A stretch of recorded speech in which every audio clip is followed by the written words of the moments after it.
Here with the Grumpy Gnome. I Hate Everything podcast. Again, I guess it's gonna be the July 4th episode. 250 years of this country.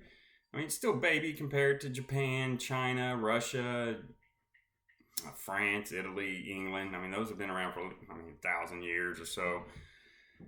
But you know, we're a baby country, but we've done a lot in our 250 years. I mean, I never really thought about it. 250 fucking years.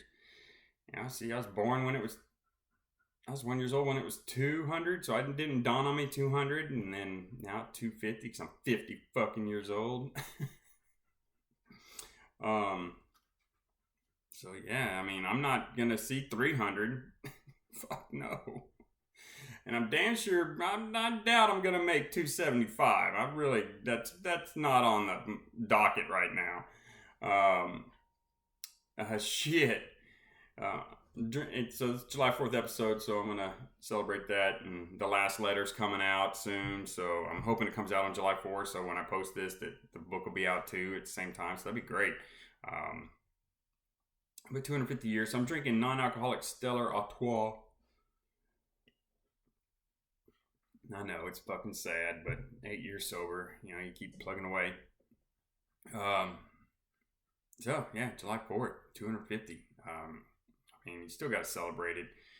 Our country's been through a lot in 250 years, good and bad. We've done a lot of mistakes, and we're still making them as a fucking country, but, you know, good and bad. You got to deal with them both, but it formed our country the way it is. And so in honor of that, you know, I put up the Star Spangled Banner and the words and the Pledge of Allegiance at the front of this, and a little shot from, I think, the American Revolution. But I mean, the Star Spangled Banner and the Pledge of Allegiance didn't come from the Revolutionary War, but it's just, you know, part of the heritage and tradition. They'll lump it all in with the 250. Well, I mean, it's just, 250. I mean, I guarantee you, some of us aren't going to see 275, so I'm kind of going to take this one in. This will be the only one I'm taking in. I really don't give a shit about the others. But I went to Five Below and I picked this up, and I'm going to crack this open, and I think a lot of us need to, but look at this. Yeah, the Constitution, no fucking shit. From the president on down to the local mayor, they need to go get this and open it. And so if they have any questions, this is pocket size. They can keep it in their stupid little fucking briefcases and satchels. But shit, if you think something's wrong, reference this. No shit. This is what we as armed services swore an oath to protect. The Constitution.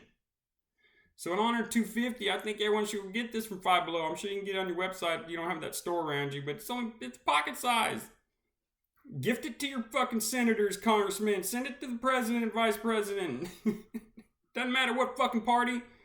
Nothing but greed and corruption out there. They need to reference this motherfucker. This is what everything is about. Alright. I mean, come on, man. It's only $5. I don't think they can find it in the budget somewhere just so you can have it as a fucking government issue. I mean, it should be. It's the Constitution. So that's just pocket size. They can carry it everywhere. Fucking politicians. You think that'd be number one in their fucking to-read list? The Constitution. I mean, it's handy. There's no excuse. Look at that. It's tiny. So I think all of us need to open that up and go through it.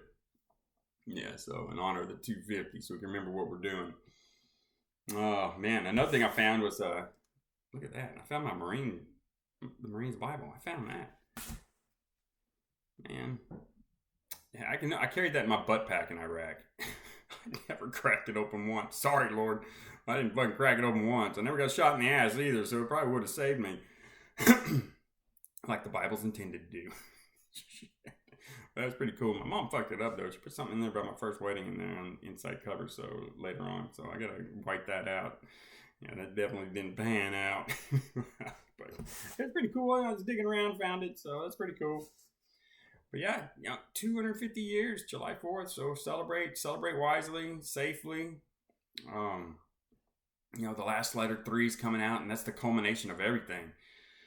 I really don't know how I'm gonna feel about it because it'll all be done. I mean, that's it. I don't have to write anything more about the Marine Corps or my life or anything. It's fucking done. That's it. It's over and done with. I don't know how. My therapist was like, "Hey, how you gonna feel?" I'm like, sorry, my throat. Hopefully, I can drop the pack. Who knows? I mean, it's just, yeah. So it's coming out, and so I got a lot of, this is from talking to the fellas. Just Atterbury. I'm going to put a special thanks in at the end of this to, special thanks for everyone who contributed to this last third book. It gave me a perfect ending for it. And Atterbury, just Jackson. His letter he wrote after the Fallujah shit. The letter he wrote to so and so. I got it still up on my board over there. His letter that he emailed to me. Yeah, Jackson. So if you're watching this, it's right up there, man. It was touching. So yeah, it's in there. It's in an emotional scene for Jackson. So special thanks to him on that. Perry, he used to leave me. He still every once in a while, but he'll call out and reach out and talk to me, and then and he left some voicemail. So I try to convey his emotions. So that gets brought up in the Fallujah chapters, the Fallujah Peninsula chapters. The whole Operation Fan Fury bullshit. So and then James, of course. I mean, he emailed a bunch of stories. All the crap written about me in there, from the tales like the friendly firefight and the IEDs and the Fallujah shit and all that, and then even before then, the 3-man patrol. That all comes from James, man. That's from a troop's perspective. I didn't write that shit about myself. That'd be fucking weird. Yeah, it's all from his perspective and some of the other fellas. Delta too. He's been talking to me off script. Yeah. So special thanks to James, Delta, and Perry, and Mrs. Doherty. Just trying to keep Doherty's memory alive, and my mom, of course, and Gunny Hoffman. He sent me his war speech. So that's in the third book.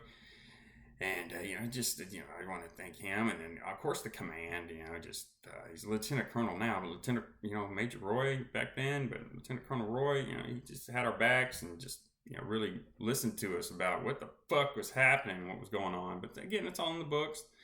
Because, it's just part of our history and legacy. It's part of a squad, and I'm sure it haunts a lot of us still to this day. Then we get, you got, he's Colonel now, Colonel McGinty. Just of course, he was just a stud infantry officer and just came through like a Force 2 as well. A lot of the command did. After the ship, the truth came out, the fucking truth. Major Miller too. I just want to thank them. I thank them throughout the books, but you just want to thank just Major Roy and all that good stuff. So, and Gunny Hoffman, all that good to go. So I had my bicep surgery. So this is my 3rd week in the sling after the surgery. I had the cast taken off not too long ago. So I got another week in the sling, and then, man, I tell you what, God, it's bicep surgery. So, when she went in there and cleaned it all out, she said there was a lot of scar tissue in there. A lot. Years, decades worth. I'm like, what? And so who knows when it could have been. It could have been at any time. Now it makes me worry about my left fucking bicep, man. That can snap at any second. Go lift a fucking bottle and pop. She found a lot of scar tissue in there. So you young Marines, fucking infantry Marines, go fucking do some yoga. Hot yoga. Sweat all them toxins and shit out. Get hot yoga. Especially your station Camp Pendleton, man. You're in Southern California, SoCal. That's, what is that, yoga capital of the fucking world? Go pick a studio, get in there and stretch and sweat. God, it'll save you in the long run. If you hurt anything, man, fucking go to the doc and get that shit put in your file. I know we're told to suck it up, but that just backfires you when you're 50. Suck it up, yeah. When you're 50, it's harder to suck it up. Fucking hurts. I got like no feeling in my right arm and my right hand. Half of it's still numb. I don't know what that's all about. Yeah. Can't open a water bottle. Like, can't wipe my fucking ass. Shit, you try wiping your ass with your left hand. Go on, try it. It sucks. It's gross. Fucking scrubbing the shit out of it afterwards. But yeah, so yeah, blood. Yeah, so it's they said like 4 to 6 months of surgery. But yeah, go stretch and shit. I mean, I swear, after we got done training, we went to straight to the, those of us that went to the gym, we went straight to the gym, lifted, and then we got drunk. But man, we didn't stretch or nothing beforehand. We just went, slap on the weights, blah, blah, blah, blah, fucking infantry, fucking boat company, psycho, 35, and stretch. Fucking yoga. Do that shit. It'll save you in the long run. Yeah, so, I mean, this is just added to the list. I mean, they found a shit ton of scar tissue in my left shoulder when the VA did that surgery too. I mean, no, that was a private ortho, I think, yeah. But, I mean, they found a floating bone in there that was all calcified after decades of just wear and tear. I mean, the first time it popped out was at an obstacle course in SOI. And then it just popped out continuously throughout my career. And just anything, it was just reaching up, popping in the field, pop, you just pop out, and you just like, oh, it's like that Lethal Weapon with Mel Gibson. You just like slam it back in. That's how I do it. Just rotate it back in. You know, I just like sit there for a second, and just like, and just like rotate it back in. Like, what the fuck's wrong with Sark Park? What the fuck's wrong with Court Park? I'm like, fucking nothing, sucking it up. Well, man, a culmination when it really popped, it was a doozy. Was when fucking we were going over that wall and Operation Phantom Fury. My squad was going.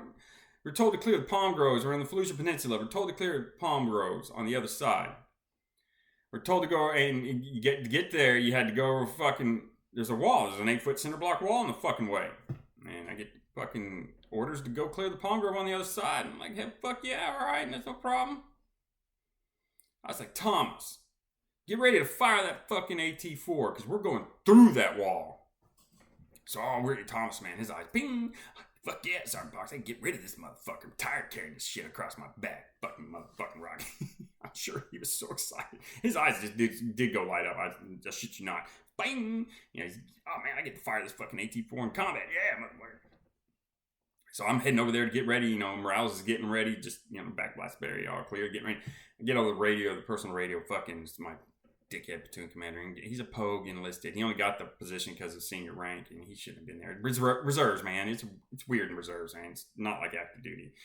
But, you know, so I was coming from the active world to the reserve world. This is it. This is my experience. We got sent to Iraq right away. So, yeah. Pogue ass fucking platoon commander. Oh, no, we're not firing that rocket. Belay that, Sergeant Parks. I'm like, what the mother? What? If there's a time to use it, this is now. They don't have any tanks. The invasion people wiped all that shit out. So, this is the time to use an AT-4. Shock and awe, baby. If there's anyone in that palm grove, man, we blow through with the fucking AT-4, they're going to run. Or they're going to be fucking disorientated, and as soon as we come breaching through that hole that it's going to leave, it's double tap, man. They're all dead. That's my plan of action. That's not what fucking happened. He told me to blow that. No, you're not going to blow down that wall. You fucking just, you go over it. What? Tell my squad. I'm pissed, man. I'm running back to Thomas and I'm fucking motherfucker. And Morales is like, what's going on, Sergeant Park? I fucking belay that. We got to go over the fucking wall. The whole squad just stops. I'm like, what? Middle combat. What? Let's go over that thing. Yeah, it's sure shit, man. We had to lift each other over. Everything was going over. Man, we were skyline going over that. So if there had been enemy in that fucking palm groves, they could have just smoked us all coming over that fucking... Mowed us down with an RPK. Their machine gun. Right along. We were lined up perfectly. We were trying to get over this fucking 8-foot cinder block wall. Fucking 60-pound flak vests in our fucking assault packs, and we're trying to lift each other over with our weapons and shit. Yeah, okay. Couldn't just blow through the motherfucker. I mean, I would have gotten another AT-4. I doubt I would have gotten in trouble for using it. It's combat fucking related. Oh, I'm so pissed. I was so pissed. But yeah, man, I'm sure a lot of us separated our shoulders going over that motherfucker. And we're like we didn't blow out knees landing on the other side. So that's a lot of weight we had on combat loaded Marines. So, motherfucker. So, I blame him. Yeah, happy fucking 4th of July. So you remember the sacrifices. This is the only reason we're here is because the armed services, the military, Marines, definitely fucking Marines. You can date them all the way back to the Revolutionary War. But yeah, so definitely because of the Marines. So during this July 4th weekend, 250, go on Netflix and watch all these documentaries about Washington, FDR, Theodore Roosevelt, Grant, the Great War.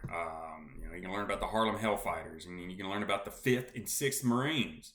So when I was watching the Great War documentary about World War One on, so I'm getting all prideful because you just the 250. I'm not going to be seeing 275.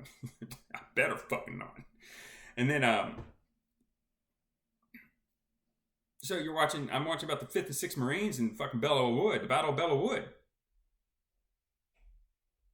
I mean, they're interviewing a colonel from the Marine Corps, and he's a professor at the War College, I think. But they're interviewing him, and he said the Marines are built off the blood of the 5th and 6th Marines in that battle. That's what put the Marine Corps on the map, really. It's what they're saying, and I agree. I mean, those French army vacated, the regular army vacated, everyone just left them. And 5th Marines, nope. And that's why the Germans gave them our nickname, Devil Dogs. That's how the Marine Corps got their nickname. Devil Dogs is from the 5th and 6th Marines. Those Marines that died in that Battle of Belleau Wood earned that nickname for a whole future generations of Marines. The Germans gave them that nickname.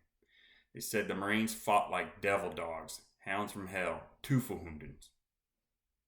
So if your enemy gives you a nickname, that's just ultimate respect. So yeah, so the Marine Corps is built. So watch all that for this July 4th. There's so much you can learn, good and bad. You need to learn the bad.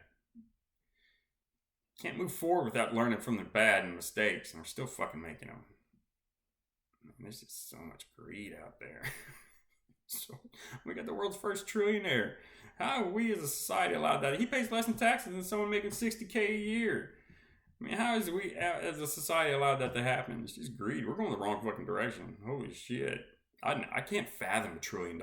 I can't fathom that number as personal wealth. I just can't fathom it.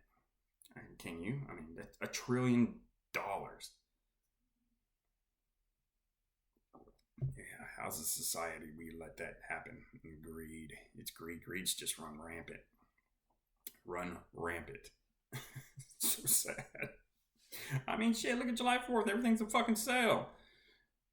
It should be in remembrance and in celebration of the men that fought and died for this country. This is what it was built off of. It wasn't built off civilians. I mean, yeah, the civilians had to become the military to fight the British, so no fucking shit, some parts. That's it. That's your fucking history lesson. Go fuck yourselves. Go watch these documentaries on Netflix, you assholes. So yeah, the last letter 3 is coming out. So I put final casting call. This is the final casting call. So I put all the pictures of everyone up at the end. So I hope you like the characters. This is it. Yeah. So just, so when the book comes out, you can go back and add these faces to the characters when you're reading it and say, hey, all right, I get that.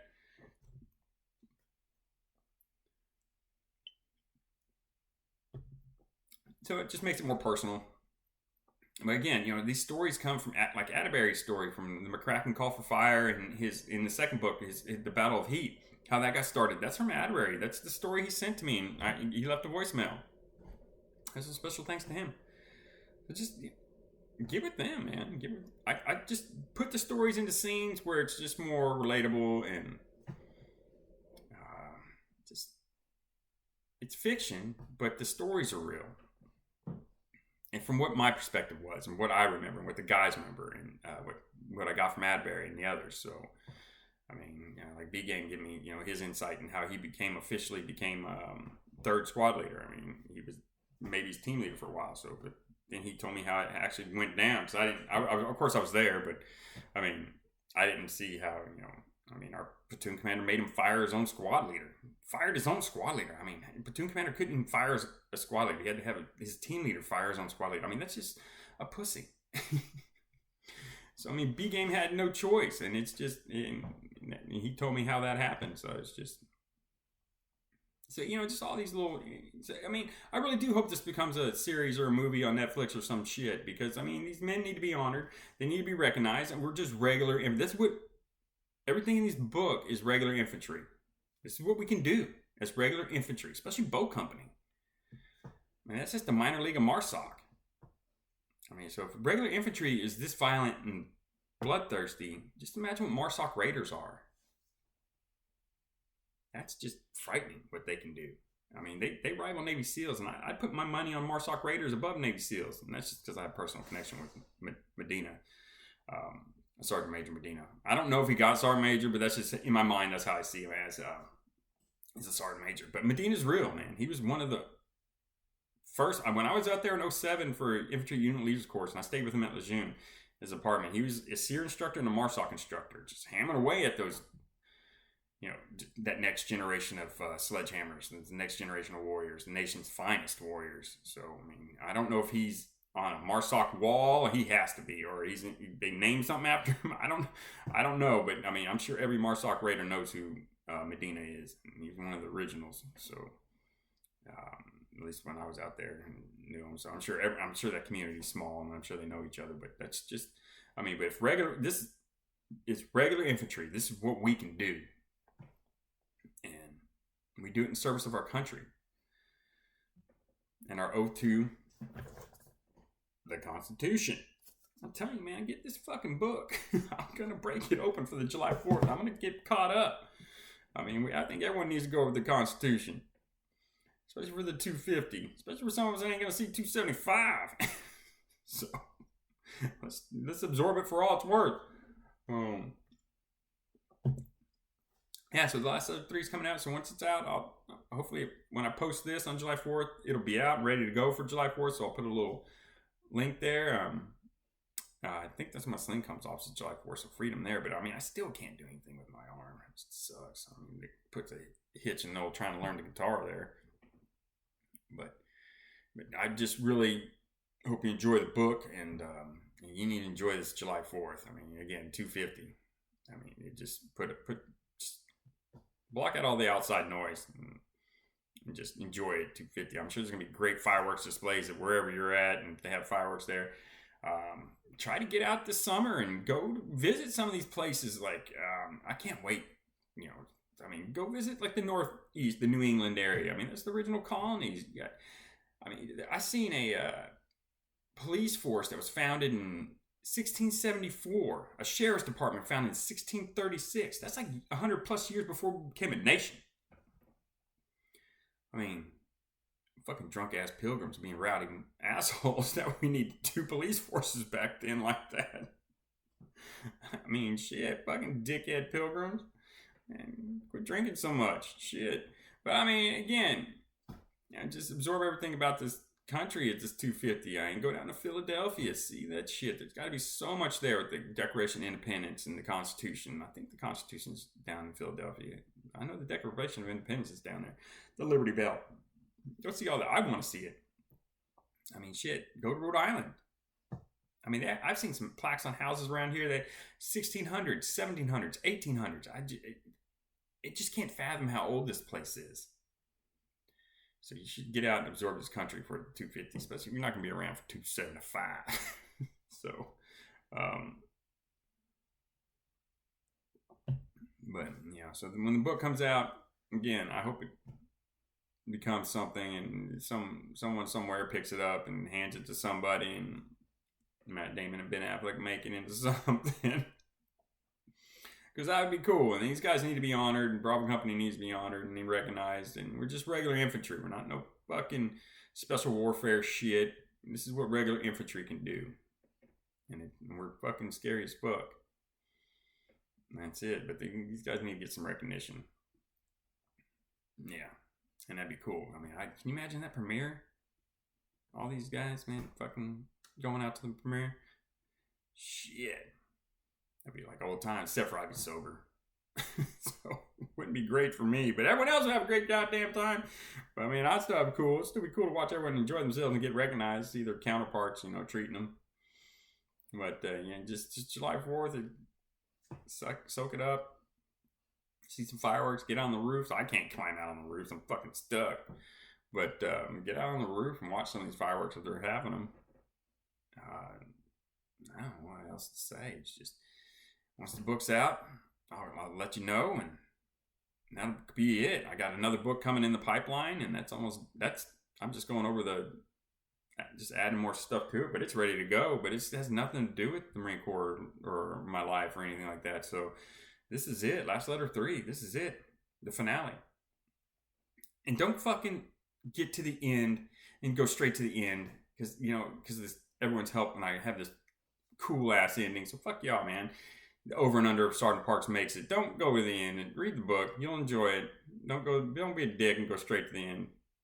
And James, I'm going to make up for the bullet in the head. This book is a thank you to you, especially you. I'll make up for the bullet to the head. You're the fucking hero. Don't worry. And don't skip to the end either, just to see where you come out at, dickhead. But, yeah, I apologize for the bullet to the head. But I make up for it. You'll see. So relax, James. You're still the stud of the whole series.